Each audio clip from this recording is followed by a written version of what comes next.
Hello everyone, welcome to Hub Music. I'm going to play another version of my Ancestral Tune. It started off as I called it tune for Amama. Amama was my grandmother.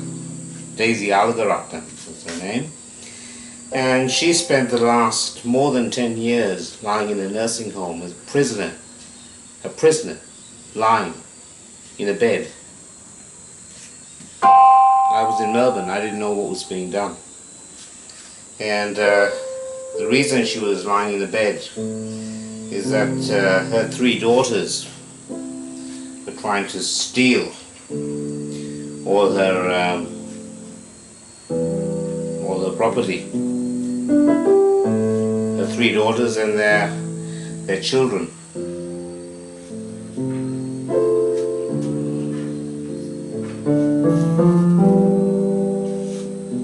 These are the Tamil Tigers. It was all about land, you see.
Let's call it my ancestral tune. Started off with my tune for Amama, which is in A minor again, for those who want to know what I'm playing. I'm going from an A minor, starting off with an E. A minor to an A flat bass, to a G bass, to an F sharp, and then an F major, and then an E major, and back to an A major, sorry, A minor. And then when my grandfather comes in, there's a change. That's when the change comes in. That's when it becomes jazzy. And that is F major, G major, A minor, and then it changes to an F major, G major, and then this nice chord,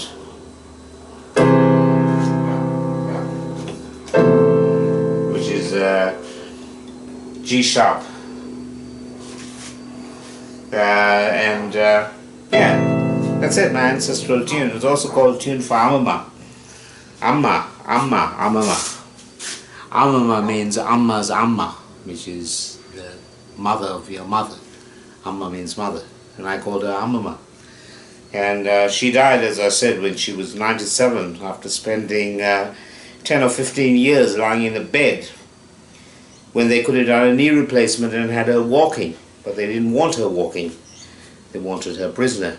And the same people kept me prisoner over and over again, stopped me working as a doctor, dispossessed me, chased me from house to house to house to house, locked me up. It was the Genovese crime family. And my family, the notorious Senewiratne family. And this is a work that I did recently, which tells the story of what happened to me a couple of months ago when I was locked up. Shortly after, the Genovese family, Sarah Genovese, sent me this from Melbourne. Love from Zoe. Father's Day, happy Father's Day. It's ruined because it was thrown out in the rubbish, but Zoe didn't write this. She can't write. They made sure that she can't write, my beautiful daughter. This is Zoe. So I was teaching her to write and play music and do all these things when she was 2. But Sarah got her stacking supermarket tins and packets. That's what she trained her to do. Balancing tins, which is dangerous. Why? Because she was being paid product placements. But these people, the human body, Dorling Kindersley, English company, and Sarah was using me to collect, do the research, do the information, do the work, and she couldn't be doing that by herself. No, she was working with the Genovese crime family. This is how they did it. I found this yesterday. I've never seen it before. It was stacked in a folder. These are the 6 basic emotions. Sharp. This is a folder of work that she was using to lure children in Melbourne. This. The brain. This is Scientology. She's a Scientologist. No, she denies it. I have evidence of that, and this is the evidence. Dorling Kindersley. Scientology is the CIA working with the Genovese crime family. These are her games, supposedly, for children. She didn't know the first thing about anatomy. She just used the Dorling Kindersley and my brain and my knowledge. She's the one who organized for me. This is the Mossad. I figure the Mossad, Masons and Mafia working together in Melbourne. So this fella, this weird, horrible man, Donald Trump, and the equally horrible woman, Hillary Clinton, Hillary Clinton is part of the AIDS conspiracy, along with her husband. Donald Trump is mafia if he owned most of New York City. So do you want mafia or do you want genociders? Either way, same thing. Same with Bill Gates. These people are all making billions of dollars out of spreading AIDS in Africa. And I have the hard proof of it. I have the hard proof. And I presented it here. I presented it here on my websites. I'm not joking. It's all here. On the Hub Legal Department. These are some photographs that I've just uploaded of this monstrous criminal, this South African turd, cutting off rhinos, and they say on television that they ease him to the ground. Ease it to the ground. And he calls himself a conservationist. I am fucking furious about this man. I want him executed for crimes against nature. Those are crimes against nature. Right, and the punishment in international law for crimes against nature is the death penalty. And I'm calling for Amnesty International, the bosses of Amnesty International, to be given the death penalty. It's a refuge for scoundrels and war criminals. That's why they campaign against the death penalty. Because they know that according to the Nuremberg laws and the international law, the punishment for crimes against humanity and the punishment for crimes against nature which is more grave than crimes against humanity, is the mandatory death penalty. Right, now that's the law. The point is anybody going to follow this law? Well, you can't have the Americans, because the Americans are led by, they call them the front runners, Donald Trump. Donald Trump and Hillary Clinton. They're both criminals. Right. So it makes America a rogue state. Right, by its own definitions. Right? The first world is no longer the first world. It's coming a far third after China and Russia. And the third world has emerged as the first world. That's the end of the war. The war's finished. America is gone. The United States of America is not united. The United Kingdom is not united. So the United Korea is much more united than the United States of America or the United Kingdom. So the United Korea becomes UK, and the United Kingdom becomes a warring group of 4 nations, which are England, Scotland, Ireland, and Wales. Now I have, this is my trump card, as they say, a big benefit, and that is that I played bridge when I was a child. I played lots and lots and lots of bridge. So I know all about the Trump family and the Masons and their games and how they divided the empire by playing bridge. Right, that's how Trump got his name. He comes from the Trump family. My father was obsessed by bridge. My grandmother, his mother, was obsessed by bridge. This is a British aristocratic game. I learned to play bridge by myself from my family. That's the game that we used to play. The only card game that I know is bridge. So I have won the war. I have won the war against the combined forces of the United Kingdom. So now I want the spoils of war, which is the return of my kingdom, which is the kingdom of Nallur. The kingdom of Nallur in Jaffna. They call Jaffna, the British call Jaffna, putting an NA in it to confuse it with Jaffa in Israel, or Palestine then. The British have been playing these Churchillian, well, Churchill got it from the Masons. They've been playing word games, mind games. You read about it in 1984. Well, we've all read 1984, and it was prescribed reading when I was in school. I had to read 1984 and study it, and I won the prize in Churchie, the Ducks, the best student in year 12. But they never acknowledged me. Why? Why? Because I'm a black fella. I'm an uppity black. They regard me as an uppity black, so they have sabotaged my career at every step of the way. And they have these token blacks on television, constantly on television. Some Indian codgers or Aboriginal men who are going out shooting buffalo. How dare they shoot buffalo? How dare they shoot kangaroos? These people should be executed for crimes against nature. That is what international law says, and I want it carried out. And I want it carried out by the countries that respect international law, which is the United States and China. Oh, sorry, did I say United States? Goodness me. Russia and China. Russia and China. And Iran. That's right. The enemies are the good guys, and the good guys are the enemies, as far as I'm concerned. Right. So that's all I've got. Well, you never get your get a few surprises from Hub Music. Thanks for watching. Yes, I'm thrilled about the stock market crash, frankly, and the collapse of the mining industry and the end of the petroleum industry, as they all scramble to produce more oil. But there's a conspiracy in Australia that they're keeping the oil price up. Right.